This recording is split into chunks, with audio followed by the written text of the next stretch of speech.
ሰላም ጤና ይስጥልኝ የተከበራችሁና የተወደዳችሁ ተመልካቾቻችን ከብስራት ኤፍኤም ዩቲዩብ ቻናላችን የዕለተ ረቡዕ የብስራት ኮምቦ ፕሮግራም ተጀምሯል። ተፈራ ታመነ ከመላው የስቱዲዮ ባለሙያዎች ጋር የጋራ ጊዜን ማሳለፍ ይሆናል። የዕለቱ ቆይታችን የአውሮፓው ታላቁ መድረክ የአውሮፓ ቻምፒየንስ ሊግን በተመለከተ ነው።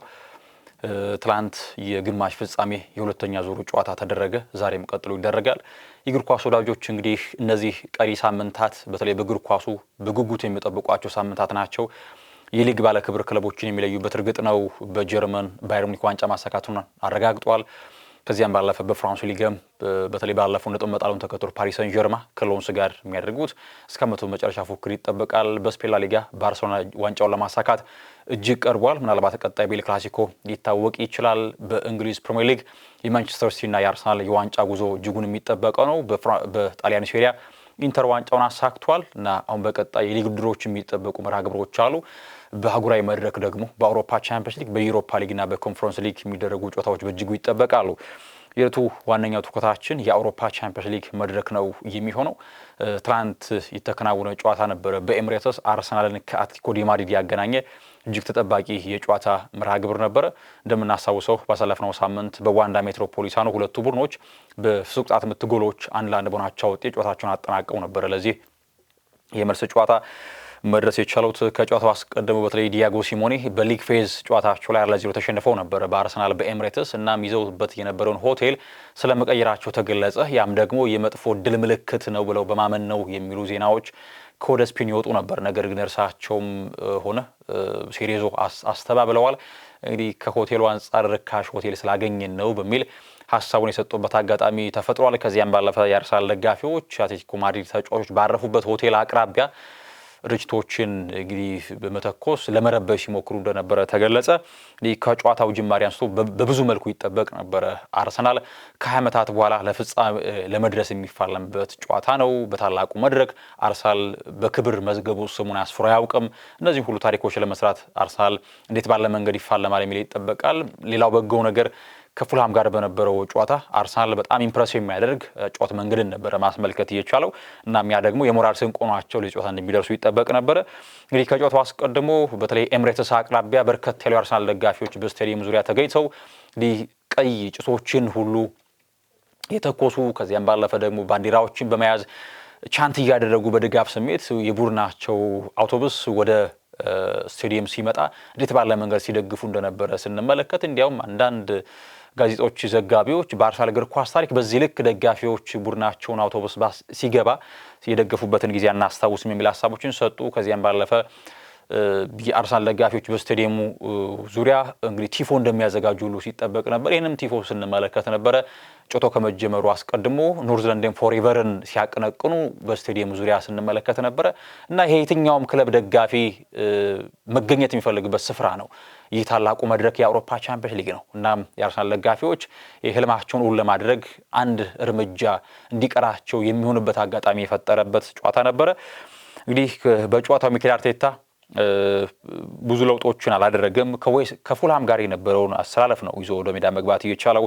የሉዊስ ስኬሊ በተለይ በማርቲን ዙሜንዲ ተተክቶ 6 ቁጥር ላይ መሰለፍ ባለፈው ጥሩ ነገር አስመልክቶ ነበር። በተለይ ይበልጥ ዙሜንዲ የዲያጎናል ፓሶችን ከዚያም ባለፈ ሆሪዞንታል ፓሶችን የሚያበዛ ባክ ፓሶችን ያበዛል የሚል ትችት የቀረበበት ነበር። በድፍረት ወደፊት ለቡድኑ የሚያጥቃት ኃይል አይሆንም የሚል ጥያቄ ይነሳበት ነበር። ሉዊስ ስኬሊ በጣም በጥሩ መንገድ ድሪብል የሚያደርግ በጣም ደፋር ከኳስ ጋር በምቾት መጫወት የሚችል ተጫዋች ነው። ምናልባት የልምድ የብስለት ሁኔታ ብቻ ካልሆነ እና እሱን ነበር የተጠቀመው። ከዚያም ባለፈ በግራ ፉልባክ ላይ ይበልጥ በማጥቃት ጥራት ያለውን ሪካርዶ ካላፊዮሪ ነበረ ሚኬል አርቴታ ምርጫው ማድረግ የቻለው። ከዚያም ባለፈ ፊት መስመሩ ላይ ትሮሳርድ፣ ኤብሬች ኤዜ እና ቡካዮ ሳካን ተጠቀመ። ፊት መስመር ላይ ቪክቶር ዮኬሬሽን ነበር የተጠቀመው። ከጨዋታው አስቀድሞ የኦዲጋርድና ካይ ሃቨርትዝ ወደ ሜዳ መመለስ ለአርሰናል በጎ ነገር ነበር። በአንጻሩ ዲያጎ ሲሞኔ ለውጦችን አድርገው ነበረ። ባለፈው እንደምናስታውስ ማርከስ ሎሬንቲን ፉልባክ ነበር አድርገው የተጠቀመው። በዚህ ጨዋታ ግን አማካይ ከኮኬ ጋር ነበረ በደብል ፒቮት ያጣመራቸው። ፑቢልን ነበረ የቀኝ ፉልባክ አድርጎ ተጠቅሞ የነበረው በጨዋታው። እናም ከጨዋታው ጅማሬ አንስቶ በተለይ አርሰናል ብልጫ ነበረው። በመጀመሪያው አጋማሽ ልክ ዋንዳ ሜትሮፖሊታን እንደነበረው የኳስ በመቆጣጠር በተደጋጋሚ ድሮችን ለመፍጠር የሚሞክርበት አጋጣሚ ነበረ። ነገር ግን ግልጽ የግብ ድሮችን ለመፍጠር ተቸግሮ ነበረ። እናም ደቂቃዎች ገፉ። ነገር ግን የመጀመሪያው አጋማሽ ሊጠናቀቅ በጣም ውስን ደቂቃዎች ሲቀሩ ቡካዮ ሳካ ጎል አስቆጥሮ መድፈኞቹ መሪ ማድረግ ይቻላል። ይህ ጎል ሲቆጠር ሊያንድሮ ትሮሳርድ ነው አክሮ ወደ ጎል የላከውን ኳስ ኦብላክ ሲመልሰው ቡካዮ ሳካ በቅርብ ርቀት ነበርና ያንን ጎል አስቆጥሮ መሪ መሆን ቻለ። እናም ለአርሰናል በጣም አስደሳች ነበር። ምክንያቱም አርሰናል ውጤትን አስጠብቆ መጣት የሚችል አቅም ያለው የመከላከል ጥራት ያለው ቡድን ነው። በሜዳው እንደመጫወቱ ደጋፊ አድቫንቴጅ ያለው እናም ከረፍት መልስ ምን ያስመለክታል የሚል ይጠበቅ ነበር። ከረፍት መልስ ወደ ጨዋታ ሪትም ውስጥ ገብተው ይጫወቱ የነበሩት አትሌቲኮዎቹ ነበሩ። ድሎችን ለመፍጠር ይሞክሩ ነበረ። ጥሩ ድሎችን ማግኝተው ነበር። ዴቪድ ራያ የመከነባቸው አጋጣሚ ይጠቀሳል። ከዚያም ባለፈ በአርሰናል በኩልም ተቀይሮ ወደ ሜዳ የገባው ፔሮ ሂንካፔ በጥሩ መንገድ ያሻገረውን ኳስ ቪክቶር ዮኬሬሽ በጥሩ አቋቋም ላይ ይገኝ ነበር። እናም ኳሱ ሳይቆጠር ቀረ። ያ በጣም የሚነሳው በጣም ትልቅ አጋጣሚ ነበረ። ከዚያም በላይ ፍጹም ምት ኢንሲደንቶች የሚመስሉ እንቅስቃሴዎች ነበሩ። በዚህ በቴክኒካል ፋውል ጋብሪኤል ማጋሌሽ ጁሊያኖ ሲሞኔ እንደዚሁ ያችን ኳስ የነጠቀበት አጋጣሚ ይጠቀሳል። ብዙ አጋጣሚዎችን ለመፍጠር ሲሞክሩ ነበረ። ነገር ግን ግልጽ የግብ ዕድል ለመፍጠር በጣም ተቸገሩ። የኋላ እንደነ ሁሊያን አልቫሬዝ፣ አንቷን ግሪዝማን ጁሊያኖ ሲሞኔን ቀይሮ ማስወጣት ይቻላል። ዲያጎ ሲሞኔ እድሎችን ለመሞከር አልማዳን ከዚያም ባለፈ ደግሞ እና አሌክስ ባይናን ነበረ መጠቀም የቻለው። ኳስና መረብ ግን ማዋድ አልቻለም። አርሰናል የናፈቀውን ድል ተጎናጽፏል። 1-0 ውጤትም ጨዋታው ተጠናቋል። እናም አርሰናል ምንም ጨዋታ ሳይሸነፍ በዚህ የውድድር መድረክ በአውሮፓ ቻምፒየንስ ሊግ ለፍጻሜ ወደ ቡዳፔስት ማቅናቱን አረጋግጧል። አርሰናሎች እንግዲህ ትልቅ ታሪክ ነው። ሚኬል አርቴታ ከ2019 ጀምሮ በእያንዳንዱ ዓመት ፕሮግረስ እያደረገ የመጣውን ቡድን ባለፉት 3 ዓመታት ደግሞ በአውሮፓ ቻምፒየንስ ሊግ ለሩብ ፍጻሜ ደረሰ። አምና ደግሞ ግማሽ ፍጻሜ፣ ዘንድሮ ደግሞ ለፍጻሜ ደርሷልና በአውሮፓ መድረክ በየዓመቱ ፕሮግረሱን በጣም እያሳየን የሚገኘውና ሚኬል አርቴታ ይሄ በአንድ ጀንበር የመጣ እንዳልሆነ የቡድኑ ትጋት የሚኬል አርቴታ የዕለት ተዕለት ስራ ማሳያ ውጤት እንደሆነ የንድፈ ሀሳቡ መቋጫ እንደሆነ በእጅጉ ማሳያ ነውና በድንገት የመጣ እንዳልሆነ በእጅጉ ያሳያል። ያንዳንዱን ለውጥ በየዓመቱ ስንመለከት እንዳልኳችሁ ባለፈው የውድድር ዓመት የግማሽ ፍጻሜ ተፋላሚ ነበሩ። ከዚህ አስቀድሞ ደግሞ ለሩብ ፍጻሜ፣ ዘንድሮ ደግሞ ለዋንጫ ተፋላሚ ሆነዋልና ይሄ በስራ በጥረት በጥንካሬ የመጣ እንደሆነ በትልቁ ማሳያ ነው። እንግዲህ ዴቪድ ራያም ኤምሬትስ በዚህ ልክ ሲደምቅ አልተመለከትኩትም። ይሄ የሚገባን ደረጃ ላይ ተገኝተናል። ይሄ ስራችን፣ የመታሰስባችን፣ ይሄ ጠንክሮ የመስራት ማሳያ ነው ሲል ዴቪድ ራያ ሀሳቡን ሰጥቷል። እንግዲህ ቡካዮ ሳካ በአርሰናል እግር ኳስ ታሪክ የመጀመሪያው ተጫዋች ሆኗል በሁለት ግማሽ ፍጻሜዎች ላይ ጎል ያስቆጠር። እንደምናስታውሰው ፓሪስ ሰን ጀርማ ላይ ባለፈው ውድድር ዓመት ጎል አስቆጥሮ ነበረ። ዘንድሮ ደግሞ አትሌቲኮ ላይ ጎል ማስቆጠር ችሏል። ሉዊስ ስኬሊ ገና በ19 ዓመቱ 3 የግማሽ ፍጻሜ ጨዋታዎች ላይ ተሰልፏል። እንደምናስታውሰው ባለፈው ውድድር ዓመት ከፓሪስ ሰን ጀርማ ጋር ተጫውተው ነበረ። ዘንድሮ ደግሞ ተጫውቷል ከአትሌቲኮ ዲ ማድሪድ ጋር። ሌላኛው የአርሰናል እግር ኳስ ክለብ የአማካይ ክፍል ሞተር የሆነው ዲክላን ራይስ በሻምፒዮንስ ሊጉ አስደናቂ ቁጥር አለው። በዘንድሮው የውድድር ዓመት የቻንስ ክሬቶችን በማድረግ ድሎችን በመፍጠር ቀዳሚው ተጫዋች ነው። 22 ቻንሶችን ክሬት አድርጓል። ሌላኛው ደግሞ ትልቅ ድሎችን በመፍጠር ቢግ ቻንስ ክሬት በማድረግ ደግሞ እንዲሁ ቀዳሚው ተጫዋች ነው። 5 ቢግ ቻንሶችን ፈጥሯል ዲክላን ራይስ። ሌላኛው ሳጥን ውስጥ ፓስ በማድረግ ደግሞ እንደዚሁ ቀዳሚው ነው። 47 ያክል ኳሶች ሳጥን ውስጥ ማሻገር ይችላል። ከዚያም ባለፈ እንግዲህ ፋይናል ሰርድ የሚባለው ስፍራ ላይ ደግሞ 83 ያክል ፓሶችን አድርጓል። ኢንተርሴፕት በማድረግ ደግሞ ቀዳሚው ነው። 13 ያክል ኳሶችን ኢንተርሴፕት አድርጓል ወይም ደግሞ አቋርጧል ማለት ነውና ዲክላን ራይስ በአርሰናል ቤት ምን ያክል የተለየ ዓመት እያሳለፈ እንዳለ ማሳያ ነው። እናም ይህ ድንቅ አማካኝ በመድፈኞቹ ቤት ሁነኛ ተጫዋች መሆኑን ቡድኑ ሲሰበር ቀና የሚያደርገው ቡድኑ ሲደክም አለ ብሎ ከጎን የሚቆም ብርቱ ተጫዋች እንደሆነ በዚህም ጨዋታ ላይ ተመልክተናል። የጨዋታው ኮከብ በመባልም ተመርጧል ዲክላን ራይስ። እናም አስደናቂው ምሽት በአርሰናል አሸናፊነት ተጠናቋል። ከ20 ዓመታት በኋላ ነው ለፍጻሜ የደረሰው። እንደምናስታውሰው 2005-6 የውድድር ዓመት በባርሴሎና ተሸነፈው ዋንጫውን ባጡበት ዓመት ነበረ ለመጨረሻ ጊዜ ለፍጻሜ የደረሰው አርሰናል ከ20 ዓመታት ጥበቃ በኋላ እንግዲህ መድፈኞቹ የሚናፍቁትን በታላቁ ዙፋን ላይ ለመቀመጥ አንድ እርምጃ እንዲቀራቸው ሆኗል። ለፍጻሜ መግባታቸውን አረጋግጧል። ሳሊባ 4 የፍጻሜ ጨዋታዎች ይቀሩናል ብሏል። 3 የፕሪሚየር ሊግ፣ 1 የአውሮፓ ቻምፒየንስ ሊግ። እናም ያደለ ማሳካት እንፋለማለን እንደምንችልም እናምናለን ሲል ሀሳቡን የሰጠበት አጋጣሚ ነው ያለው። እንግዲህ ቡካዮ ሳካ 2020 ላይ አንድ ልጥፍ አስቀምጦ ነበረ በማህበራዊ ስረ ገጹ ላይ ለደጋፊው ከዚህ በላይ ይገባው ነበር ብሏል። እና ይህ የሃሊንድ ፍሬ አካዳሚ ተጫዋች ያንን የሚገባውን ድል ለደጋፊዎቹ ሰጥቷል ተብሎ መናገር ያስደፍራል። እናም ለዚህ ታላቅ ፍጻሜ አብቅቷቸዋል። ሚኬል አርቴታም እንግዲህ ቪክቶር ዮኬሬሽ በጣም አስደናቂ ምሽትን ያሳለፈው በእያንዳንዱ የኳስ እንቅስቃሴ ላይ ያለን ሁሉ ይሰጥ ነበር፣ ወርክ ሬቱ በጣም ይደንቅ ነበር ሲል ስለ ቪክቶር ዮኬሬሽ ሀሳቡን ሰጥቷል። አስደናቂ ምሽት ነበረ፣ በጋራ ታሪክ ሰርተናል የሚል ሀሳብ ሰጥቷል። ደጋፊዎቹ በእያንዳንዱ ንክኪ ከኛ ጋር ተጫውተዋል። እዚህ እንደዚህ አይነት ነገር ስመለከት ለመጀመሪያ ጊዜ ነው ሲል ሀሳቡን ሰጥቷል። ከዓመት በኋላ ለፍጻሜ ደርሰናል። ከሳምንታት በኋላ ቡዳፔስት ላይ አስደናቂ ቀን እናሳልፋለን። እንግዲህ ዳኛው በጨዋታው ጥሩ ነገር ሰርቷል። ከዚህ በላይ የምለው ነገር የለኝም ሲል ሚኬል አርቴታ ከጨዋታው መጠናቀቅ በኋላ በደስታ ስሜት ውስጥ ሆኖ ሀሳቡን ሰጥቷል። እንዴት ባለ መንገድ የዳኛ ፊሽካ ሲሰማ ከተጫዋቾቹ ጋር ከደጋፊዎቹ ጋር ደስታውን የገለጸበትን አጋጣሚ ስንመለከት ምን ያክል እንደለፋ ምን ያክል እንደሰራ በምሽቱ ጨዋታ ላይ ማሳያ ነበረ። ዲየጎ ሲሞኔ የአርሰናል እንኳን ደስ ያላችሁ በማለት ሀሳቡን ሰጥቷል። ሚኬል አርቴታ በአርሰናል ቤት አስደናቂ ስራን እየሰራን ለሱም ደግሞ ደስተኛ ነኝ የሚል ሀሳብን ሰጥቷል።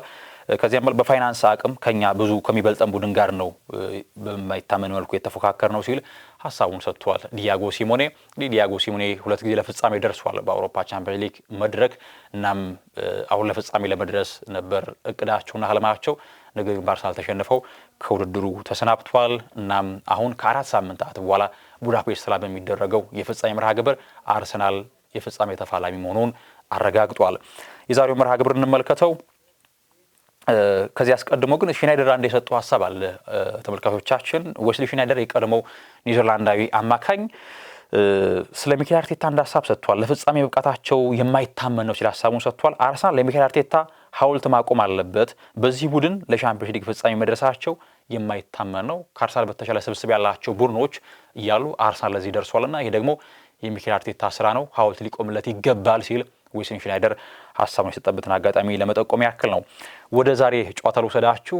በሰለፍነው ሳምንት እንግዲህ በእግር ኳስ ትልቅ ትርኢት ተመልክተን ነበረ። በፓርክ ዲ ፕሪንስ ፓሪስ ሰን ጀርማ ከባየር ሙኒክ 5-4 የተጠናቀቀ ጨዋታ ነበረ። ይሄ ስክሪፕትድ የሚመስል ጨዋታ ነበረ አይደለ? በእንቅስቃሴ ረገድ አዝናኝ የአይነ ጥቅሻ ያክል እንኳን እረፍት ዞር ካለ አንድ ተመልካች አሊያ ጎል ተቆጥሯል ያም ደግሞ አንዳች ነገር ተከስቶ ነበር የሚመለከተው።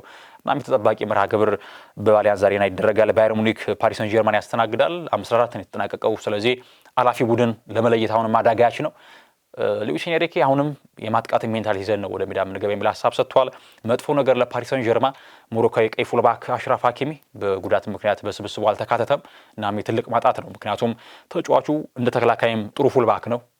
ቡድኑን በማጥቃት ረገድም እንደ አንድ ሮሚንግ ፉልባክ ሆኖ ሳጥን ውስጥ እየተገኘ ቡድኑን ያገለግላልና የሀኪሚ ያለመኖር ለፓሪስ ሰን ጀርማ ትልቅ ማጣት ነው ብሎ ማውሳት ይቻላል። ቪሴን ኮምፓኒ እንግዲህ ከበርሌ ተነስቶ ሀገረ ጀርመን ከደረሰ በኋላ በጣም ድንቅ ቡድን ነው የገነባው። በጣም አስደናቂ ማጥቃት ጥራት ያላቸው የሃሪኬን የሉዊስ ዲያዝ እና የማይክል ኦሊሴ ጥራት በጣም የተለየ ነው። እንግዲህ በዚህ ውድድር ዓመት በእነሱ ልክ ጥራት ያለው ትሪዮ የለም ብዬ ማውሳት ያስደፍራል። ከዚያም ባለፈ በጥሩ መንገድ አማካይ ክፍሉን ገንብቶታል። የፓቭሎቪች እና የዮሹዋ ኪሚህ እንደዚሁ የአማካይ ክፍል ጥራት እንደዚሁ ይወሳል። ባየር ሙኒክ ከፓሪስ ሰን ጀርማ እጅግ የሚጠበቅ የጨዋታ መርሃ ግብር ነው። ሁለቱም የኦፌንሲቭ ፉትቦል የሚከተሉ ናቸው። ዳይሬክት ፉትቦል የሚጫወቱ ናቸው። እንግዲህ ኳስን ፕሮሰስ እያደረጉ ለረጅም ደቂቃ ሜዳ ላይ አይቆዩም። በቀላል ንክኪ ጎል ላይ መድረስ የሚወዱ አይነት ቡድኖች ናቸው። አሁን ትልቁ ጥያቄ የትኛው ቡድን ጌሙን ማኔጅ ያደርገዋል የሚለው ነው። ምክንያቱም ባለፈው ጥያቄ ሳነሳ ነበረ ፓሪስ ሰን ጀርማ ላይ። ምክንያቱም ማጥቃት ብቻ አይደለም እግር ኳስ። አንድ ቡድን በርከት ያሉ ጎሎችን ካስቆጠረ ጌሙን ማኔጅ ማድረግ አለበት። ጎል እንዳይቆጠርበት በጥሩ መንገድ ኳስን ይዞ በመቆየት አሊያም ደግሞ በመከላከል ያን ማስጠበቅ አለበት። ስለዚህ የትኛው ቡድን ዛሬ ጌሙን ማኔጅ ያደርጋል የሚለው ይጠበቃል። እንደሚታወሰው 2020 ላይ ለፍጻሜ የደረሰው በዘመነ ኮቪድ ወቅት ላይ በኪንግስሌ ኮማን ብቸኛ ጎል አሸንፎ እንደነበረ ሙኒክ ይታወሳል። ታዲያ ፓሪስ ሰን ጀርማ ያንን በቀል የሚበቀልበት ጥሩ ጊዜ አግኝቷል ተብሎ ይታመናል። ያለፈው ውድድር ዓመት ሻምፒዮን ፓሪስ ሰን ጀርማ ወይስ ደግሞ የዘንድሮ አስደናቂ ቡድን ባየር ሙኒክ ለፍጻሜ ይደርሳል የሚለው ይጠበቃል። ሁለቱ አሸናፊ ቡዳፔስት ላይ ሃንጋሪ ከአርሰናል ጋር ለፍጻሜ የሚፋለም ነው የሚሆነው። ባየር ሙኒክ ከፓሪስ ሰን ጀርማ ምሽት 4 ሰዓት ላይ በአሊያንዝ አሬና የግማሽ ፍጻሜ ጨዋታቸውን ያደርጋሉ። በዚህ መንገድ የአውሮፓ ቻምፒዮንስ ጨዋታው ቀጥሎ ይደረጋል። የዕለቱ ቆይታችን ይመስል ነበር ተመልካቾቻችን። ተፈራ ታመነ ከመላው የስቱዲዮ ባለሙያዎች ጋር ጊዜን አሳልፌያለሁ። ሰናይ ጊዜን ተመኘው።